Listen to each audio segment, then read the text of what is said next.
Student, मैं तूफानी sir आपको कक्षा 10 में पढ़ाने जा रहा हूँ। जो विद्युत चैप्टर है उससे क्वेश्चन कराऊंगा। मैंने बताया था क्वेश्चन आपको दिया है। क्वेश्चन क्या दिया है? क्वेश्चन दिया है एक विद्युत बल्ब 220 वोल्ट तथा 100 वाट लिखा, 200 वोल्ट तथा 100 वाट लिखा है विद्युत बल्ब पर। इसमें 2 वोल्ट के विद्युत मेंस से लगाने पर बल्ब में कितनी धारा प्रवाहित होगी? बल्ब के प्रतिरोध की भी गणना कीजिए। बल्ब के प्रतिरोध की भी गणना कीजिए। हमें कह रहा है कि बल्ब पे कितना लिखा है। हमारे घर जो बल्ब होता है उस पर 200 वोल्ट और 100 वाट लिखा है। इसे 200 वोल्ट के मेंस से जोड़ने पर कितना धारा प्रवाहित होगी? तो आइए हम बताते हैं। P बराबर जो है हमारा 100 वाट, V बराबर 200 वाट, I बराबर नहीं मालूम है और R बराबर नहीं मालूम है। तो बल्ब की शक्ति निकालेंगे P बराबर V इंटू I से। तो P का मान हमारा 100 वाट और V का मान 200 वोल्ट इंटू I बराबर निकालेंगे तो 100 बटा के 200 या 1 बटा के 2 या I बराबर हमारा आएगा 0.5 एम्पीयर। जब I का मान निकल जाएगा तो हमें बल्ब में प्रतिरोध की गणना करना है और बल्ब में प्रतिरोध की गणना करेंगे तो बल्ब में प्रतिरोध R बराबर V स्क्वायर बटा में P या R बराबर 200 गुणे 200 बटा में 100 या 2 जीरो से 2 जीरो कट गया, 2 दूना के 4, 400 ओम हमारा R का मान आ गया। अब अगले क्वेश्चन पे चलेंगे और 22 नंबर को देखेंगे। 22 नंबर में क्या कह रहा है? 22 नंबर में देखेंगे।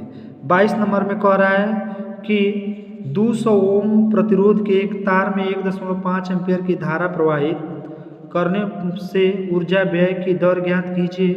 यदि उपयुक्त तार में ऊर्जा व्यय की दर 1250 वाट ले तो तार के सिरों का विभवांतर कितना होगा?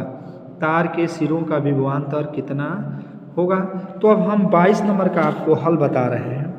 22 नंबर के हल में बता रहा है ऊर्जा व्यय की दर, ऊर्जा की व्यय की दर या शक्ति बराबर हम P बराबर जानते हैं I स्क्वायर R या 1.5 गुणे I का मान दिया है 1.5 गुणे 1.5 गुणे R का मान दिया है 200। तो 200 तो इसका निकालेंगे तो गुणा कर देंगे तो ये हमारा 225 और 225 में 2 का गुणा कर देंगे तो 450 वाट। इसके बाद हमें क्वेश्चन में कह रहा है कि तार के सिरों पर विभवांतर कितना होगा? तो विभवांतर हम जानते हैं V स्क्वायर बराबर P इंटू R। तो V स्क्वायर बराबर 1250 गुणे 200, 1250 गुणे 200 या गुणा कर देंगे तो हमारा इतना आएगा। फिर ये हमारा V स्क्वायर का मान है। जब V बराबर निकालेंगे तो इसका वर्गमूल निकालेंगे तो 25 जो है 5 का और 2 जीरो में से 1 जीरो, 2 जीरो में से 1 जीरो, तो इस तरह हमारा आ जाएगा 500 वोल्ट। अब क्वेश्चन नंबर 23 की बात करेंगे। क्वेश्चन नंबर 23 की बात करेंगे। क्वेश्चन नंबर 23 में कह रहा है कि दो बल्ब 100 वाट व 60 वाट को 220 वोल्ट की सप्लाई लाइन से समांतर क्रम में जोड़ा गया है। तो निर्गत धारा की मान ज्ञात कीजिए। हम जानते हैं कि जब समांतर क्रम में जोड़ा जाता है तो शक्ति जो है डायरेक्ट जुड़ जाती है। इसका मतलब कि 100 वाट और 60 वाट को हमें जोड़ना पड़ेगा। अब हम देखेंगे इसका हल। जब हल देख रहे हैं तो P1 बराबर 100 वाट और P2 बराबर 60 वाट दिया है। V बराबर 220 वोल्ट, I का मान ज्ञात करना है। समांतर में सामर्थ्य देखेंगे या शक्ति P देखेंगे तो P का मान देख रहे हैं तो 100 प्लस 60 अभी बताए हैं कि समांतर क्रम में शक्ति जुड़ जाता है तो शक्ति जुड़ जाएगा तो 160 हो जाएगा। अब निर्गत धारा I निकालेंगे तो I बराबर P अपान डेल्टा V।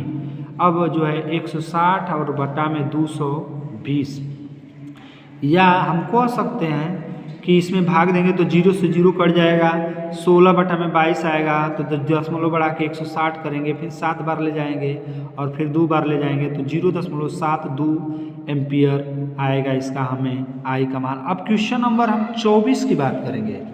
24 की बात करेंगे और 24 में देखेंगे कि क्या कह रहा है। तो 24 में कह रहा है कि एक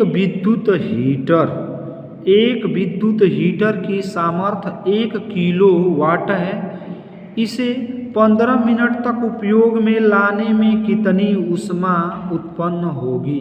कह रहा है एक विद्युत हीटर की सामर्थ्य 15 किलोवाट है, इसे 15 मिनट तक उपयोग में लाने में कितनी ऊष्मा उत्पन्न होगी। तो हम देख रहे हैं विद्युत हीटर की बात कर रहा है और विद्युत हीटर में देख रहे हैं 24 नंबर का हल देखेंगे। 24 नंबर में देखेंगे जब हम, तो कह रहा है कि P1 बराबर 1 किलोवाट या 1000 वाट, T बराबर 15 मिनट या 15 × 60 या 900 सेकेंड। ऊष्मा H बराबर P × T या 1000 × 900। हमारा 3 2 5 0 ऐसे लिख देंगे और 9 एकम 9, तो 9 × 10 पर घाते 5 जूल हो जाएगा। अब ये हमारा जो है ऊष्मा कितना उत्पन्न करेगा वह हीटर, तो 9 × 10 पर घाते 5 जूल।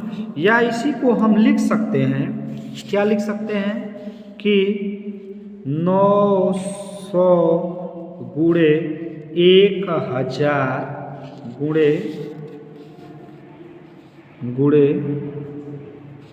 1000 जूल, या लिख सकते हैं 900 किलो जूल। 900 kilo joule. अब हम आगे की बात करेंगे।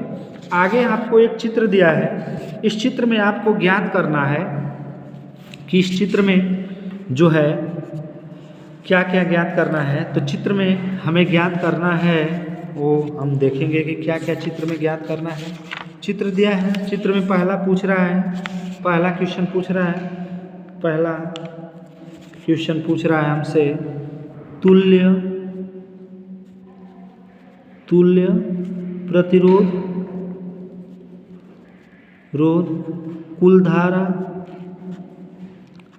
कुल धारा दूसरे में, और तीसरे में हमसे पूछ रहा है, तीसरे में पूछ रहा है कि 3 ओम के चालक के सिरों पर विभवांतर, 3 ओम के चालक के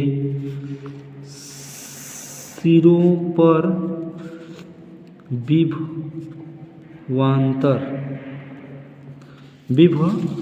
आप एक बार चित्र को ध्यान से देख लीजिए, चित्र को ध्यान से देख लीजिए। अब इसका मैं आपको सॉल्यूशन बता रहा हूँ, सॉल्यूशन देखेंगे हम। सॉल्यूशन देखेंगे तो हमें पहले चित्र को देखने पे पता चल रहा है, चित्र से पता चल रहा है कि चित्र में जो है सबसे पहले हम देख रहे हैं कि 2 ओम और 2 ओम हमारा जो है 2 ओम समांतर क्रम में, इसको सही करेंगे तो 1 ओम हो जाएगा, 1 ओम यहाँ और 3 ओम यहाँ। तो जब अगला चित्र बनाएंगे हम, हल करने के बाद अगला चित्र बनाएंगे तो हमारा बनेगा बैटरी का चित्र ऐसे बनाएंगे। तो एक इधर प्रतिरोध लगा है, एक हमारा यह दोनों हल होके 1 हो जाएगा और एक प्रतिरोध इधर लगा है। यहाँ हमारा 3 ओम, ये हमारा हो गया 1 ओम और ये हमारा हो गया 1 ओम। यहाँ हमारा बैटरी लगा है 10 वोल्ट। कितना लगा है? 10 वोल्ट। अब इसके बाद हम देख रहे हैं कि 1 ओम और 3 ओम जो है यह एक सीरीज क्रम में है, तो तुल्य पहला निकालेंगे, तुल्य धारिता, तो तुल्य धारिता निकालेंगे तो तुल्य धारिता हमारा आएगा 1 + 1 + 3 बराबर 5 ओम। अब दूसरे क्वेश्चन में कह रहा है धारा, तो प्रवाहित धारा I बराबर V/R, I बराबर V/R, और V बराबर हमें चित्र में दिया है 10 वोल्ट, तो 10 और बटा में R का मान आया है 5 बराबर 2 एम्पियर। जब 2 एम्पियर हमारा आ गया, इसमें 2 एम्पियर आ गया, तो अब हमसे पूछ रहा है कि तीसरे नंबर क्वेश्चन में पूछ रहा है कि 3 ओम के चालक के सिरों पर विभवांतर कितना होगा। तो तीसरा पूछ रहा है हमसे 3 ओम के चालक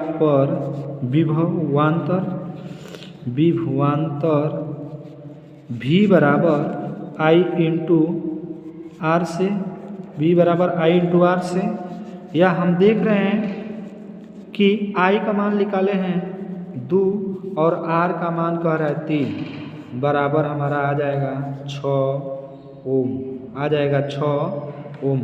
यह हमारा चित्र का सॉल्यूशन आया। तुल्य धारिता पूछा था तो तुल्य धारिता 5 ओम, तुल्य एम्पियर पूछा था कितना एम्पियर प्रवाहित हो रहा है तो 2 एम्पियर, और 3 ओम पे विभवांतर कितना होगा, तो विभवांतर का मात्रक जो होता है हमारा वोल्ट होता है। क्या होता है? वोल्ट, ओम नहीं वोल्ट होता है। अब हम आपको अगले दिन अगला लेसन पढ़ाएंगे। धन्यवाद।